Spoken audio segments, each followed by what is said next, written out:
Welcome back. Hillary Clinton's top aide, Huma Abedin, is back in the news with the announcement that she is leaving her husband, Anthony Weiner. So what impact might this have as we approach the election in November? Miranda Kahn has more. Thanks, JD. Donald Trump didn't waste any time jumping into this conflict. He released this statement today saying that Abedin was making a very wise decision to separate from her husband. Trump also says he's worried that Hillary Clinton was careless in allowing Anthony Weiner to have proximity to highly classified information. Now, Weiner apparently deleted his Twitter account after the New York Post reported that he had exchanged pictures and sexual images and messages with a woman starting in January of last year. Now, one of those pictures posted shows the former New York Democratic congressman in his underwear. His infant son was lying on the bed next to him. The woman involved in this sexting scandal says Weiner repeatedly invited her to come and visit him in New York, but the two never met. Now, this isn't the first time Weiner has been involved in a conflict. Back in 2011, he resigned from Congress after the first sexting scandal, which he denied at the time. It looked like a joke, looked like a bad joke about my name, but I did not send that photograph. 2 years later, Weiner decided to run for New York City mayor to rehabilitate his poor public image. Unfortunately, that idea went down the tubes after it was revealed Weiner was still sexting.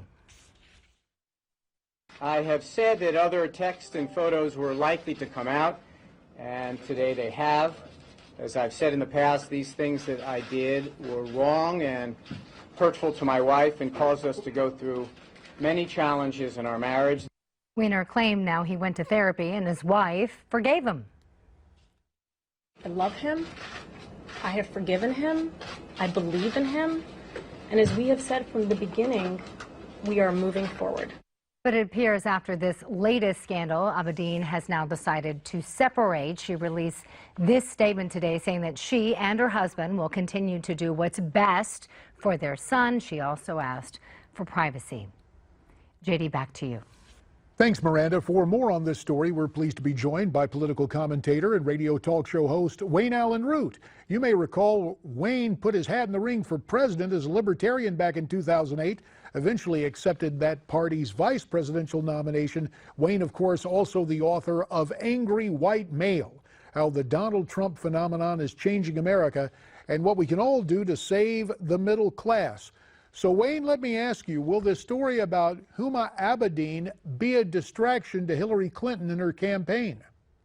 No, I don't think it's a big distraction. I think in many ways Hillary probably likes distractions at this point from the criminal aspects of her email scandal and the Clinton Foundation. And I think Hillary certainly likes distractions from the economic report that came out on Friday that showed GDP was lowered, revised and lowered gross domestic product of the United States from 1.2 to a horrendous 1.1. The economy isn't moving, JD. So this is the least of Hillary's problems. And of course, the minute that report came out on Friday, she quickly decided to call Donald Trump a racist and KKK. And I think we should start calling her CCC for Clinton Crime Cartel. You know, she's been running an organized crime, basically a family, a mob family for the last 20 years, but in particular, as Secretary of State, extorting money from foreign governments and then giving favors with the power, the money, and the influence of the U.S. government and her State Department. So Huma Abedin is the least of her worries, and Huma's worries about Anthony are the least of Huma's worries, because I think Huma ought to be worried about going to prison herself with her involvement in the Clinton Foundation scandal. Wayne, let's turn to Mr. Trump's campaign. His long-awaited speech on immigration scheduled for Wednesday in Arizona. GOP vice presidential nominee Mike Pence was on the Sunday talk shows saying in effect that nothing has changed and there will be no path to citizenship. Let's look and listen. Nothing has changed about Donald Trump's position on dealing with illegal immigration. He put this issue at the center of this presidential campaign in the Republican primaries. And his position and his principles have been absolutely consistent. We're going to secure the border. We're going to build a wall, have a physical barrier. We're going to enforce the laws of this country, end sanctuary cities, implement E-Verify. And we will have a mechanism for dealing with people in this country that, you heard the word humanely again. It's going to be fair, it's going to be tough, but there'll be no path to legalization, no path to citizenship unless people leave the country. And that last phrase, Wayne Allyn Root, says it all. Unless people leave the country. In baseball, runners can tag up and try to come home on a fly ball. Sounds to me that the Pence plan of a decade ago is now the Trump presidential plan this year. Is that the way you see it? Well, I don't know. We're all guessing. I'd like to wait for Wednesday to see, but I know I'm pretty strict on immigration, JD. You and I had a little spat last week about this. I've wanted the wall for as long as I can think of since I've been in politics as an adult for 30 years. Got to have a wall, got to secure the border, got to enforce the laws of the United States, got to enforce E-Verify, which means they can't get jobs, got to end sanctuary cities, got to send every illegal alien that's a felon in prison back to Mexico and wherever they came from and make them pay the bill. And then as far as the ones that are here, I've always said, I don't know about deportation, but one thing's for sure, they gave up their right to ever be citizens. They can, if they do stay here, they can never get citizenship. Therefore, they can never vote, and they should never be allowed to get welfare. I'd be satisfied with that. That's a victory, JD. That's winning 80% of everything everybody wants. I think you call it a game, a win, and you go home. Well, sure, that 80% sounds great, but then you got future Congresses, future leftists getting in the White House, and once the people are back, do they end up with amnesty? The other thing that's a little suspicious, Wayne, Chris Christie, who bent over backwards to give illegals in-state tuition to New Jersey institutions. Chris Christie, obviously on ABC's This Week, doing the campaign thing, saying Mr. Trump has not changed at all. Let's listen to Governor Christie. I think that he's been very clear on this. We're not going to have amnesty. What we're going to do is to get those who are breaking the law out of the country as quickly as possible, to make sure then that you deal with people in a humane way. I think that's what he's been saying. He's been saying that, I think, for as long as I've been listening to him of late. See, here's the rub, Wayne. Chris Christie's definition of humanely was to allow illegals the same status as in-state New Jersey citizens when it came to college. So that's a concession.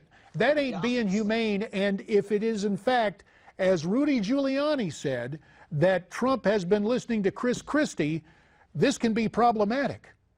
Well, listen, everyone has a different definition of humane. You and I agree on this one. I would never allow illegals to have in-state tuition or any bonus of any kind. What right have they got to get a price break going to college when my kids get no price break? That rubs me the wrong way, gets me to be an angry white male. But I do recognize one thing, JD. We're dealing with the reality of winning an election. I believe Donald Trump has locked down 40 million angry white males and an awful lot of angry white females. And to win this election, now he's got his base. He's got his 50 million votes. To get to 60 and win the election, he's going to have to find a way to peel off some Hispanic and black voters. If he doesn't do that, he doesn't win the election. And that he must have come to that same conclusion as I did at the same time I did, because for 2 weeks now, all Donald does is reach across the aisle to black voters, black voters, black voters. Every speech is about them. And now he's reaching across just a little bit to Hispanic voters so he doesn't completely turn them off. And he picks up a few million more than McCain and Romney did. That's the only ticket to the White House. And my guess is he understands that now. Well, I'll tell you, he cannot please the guys on the other side of the aisle, the committed leftists, as we saw with former Obama aide David Plouffe over the weekend. Plouffe went on Meet the Press saying that Mr. Trump, quote, meets the clinical definition of a psychopath. Listen to this. So when we had that conversation, I think the assessment was that Donald Trump would try and do some things to appeal to the middle of the electorate, to appeal to suburban college-educated women. He's not. I mean, basically, we have a psychopath running for president. I mean, he meets the clinical definition, okay? I assume you don't have a degree in psychology. Is that fair? I mean, well, we're jumping to conclusions here. Listen, the grandiose notion of self-worth, pathological lying, lack of empathy and remorse. So here's, I think he does, right? I don't have a degree in psychology. All right, but he's pretty wise in terms of campaigning. Is this kind of talk going to stick? 30 seconds.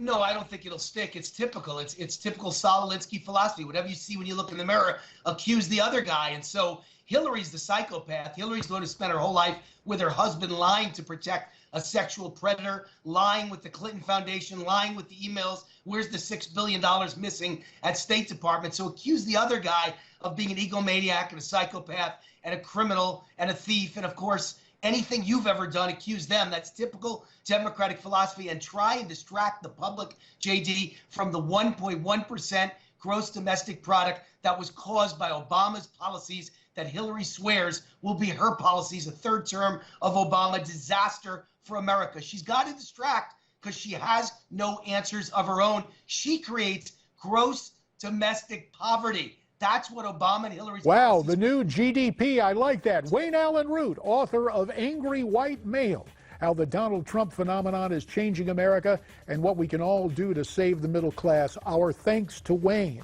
Still to come, who was the real Teddy Roosevelt? Author Daniel Ruddy joins us later to talk about that. But first, pollster John Zogby and border dweller Glenn Spencer.